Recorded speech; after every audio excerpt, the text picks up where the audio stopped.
NCGM on line virtual class Mumbai. آج کا ہمارا مضمون ہے اردو اور میں ہوں آپ کی معلمہ انصاری اسما رقیہ محمد قیس۔ پیارے بچوں، آپ کی کتاب کا نام ہے اردو بال بھارتی 7ویں جماعت کے لیے۔ آج ہم آپ کی کتاب سے سبق نمبر 21 رباعیات پڑھنے والے ہیں، جو کہ آپ کی کتاب میں صفحہ نمبر 82 پر دیا ہوا ہے۔ اس سبق سے ہم صرف یاس یگانہ چنگیزی اور امجد حیدرآبادی ان دو شاعروں کی لکھی ہوئی رباعی پڑھیں گے۔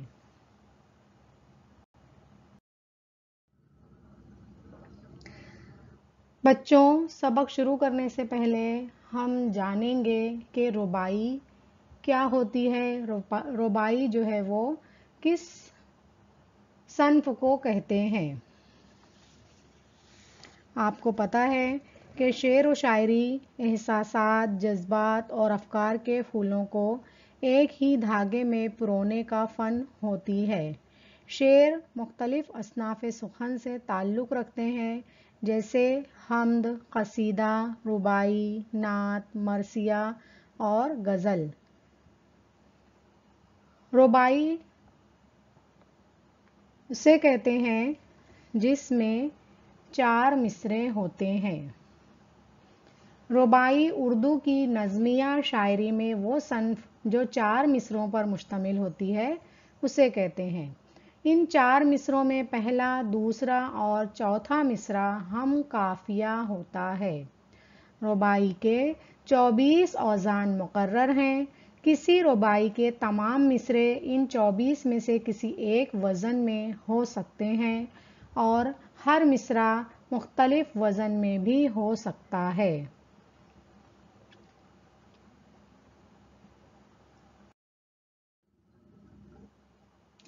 رباعی کا ایک نام دو بیتی بھی ہے۔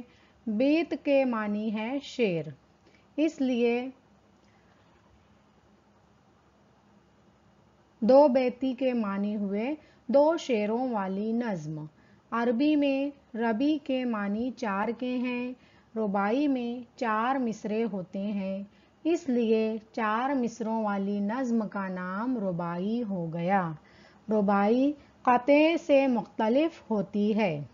قطعے میں شعروں کی تعداد 2 سے زیادہ ہو سکتی ہے، لیکن رباعی میں صرف 2 شعر یا 4 مصرعے ہی ہوتے ہیں۔ دوسری بات یہ ہے کہ پہلے، دوسرے اور چوتھے مصرعے رباعی میں ہم قافیہ یا ہم قافیہ و ہم ردیف ہوتے ہیں۔ رباعی کی خاص شناخت یہ ہے کہ اس کے لیے ایک خاص بحر مقرر ہے، جبکہ قطعے کے لیے ایسی کوئی پابندی نہیں ہے۔ پیارے بچوں، آپ کو رباعی کسے کہتے ہیں؟ 4 مصرعوں والی نظم کو رباعی کہتے ہیں۔ رباعی کے پہلے، دوسرے اور چوتھے مصرعے جو ہے وہ ہم قافیہ یا ہم قافیہ و ہم ردیف ہوتے ہیں۔ تو یہ خاص بات یہ ہے، آپ کو ایسا رباعی کی تعریف بیان کرتے ہوئے آنا چاہیے۔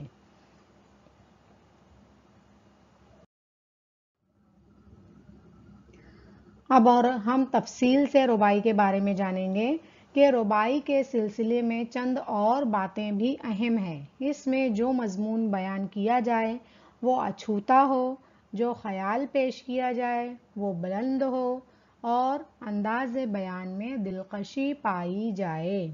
ضروری ہے کہ رباعی کا چوتھا لیکن آخری مصرع زیادہ پرزور ہو اور محسوس ہو کہ رباعی کا پورا مضمون اس میں سمٹ آیا ہے۔ اردو شاعری کی دوسری اصناف کی طرح رباعیاں بھی شروع ہی سے کہی جانے لگی تھیں۔ سن 1700 میں ایک دکنی شاعر میر عبدالقادر نے اردو کی پہلی رباعی کہی۔ شعرائے دہلی نے بھی اس طرف توجہ کی، چنانچہ میر درد، سودا، میر حسن،